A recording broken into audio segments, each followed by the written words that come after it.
మనుషులు చూడాలని మాత్రమే చేసేవాళ్ళు ఉంటారండి.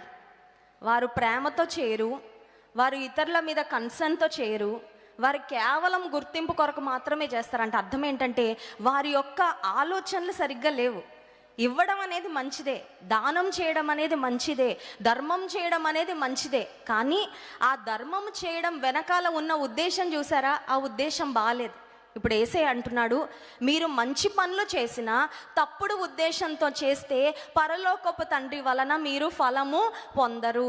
చాలాసార్లు మనం అనుకుంటున్నాం మంచి పనే కదండి చేస్తుంది, మంచి పనే చేస్తున్నావు కరెక్టే, కానీ నువ్వు తప్పుడు ఉద్దేశంతో చేస్తే ఆ మంచి పనికి నీకు పరలోకమందున్న తండ్రి నుండి ఫలము రాదు. So God did not condemn the deed, but God condemn the motive.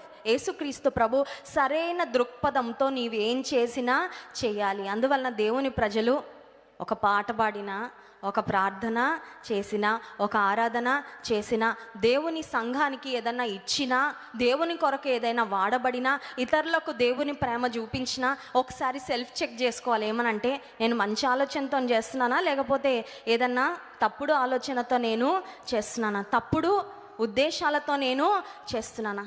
నాకు తెలుసు ఒక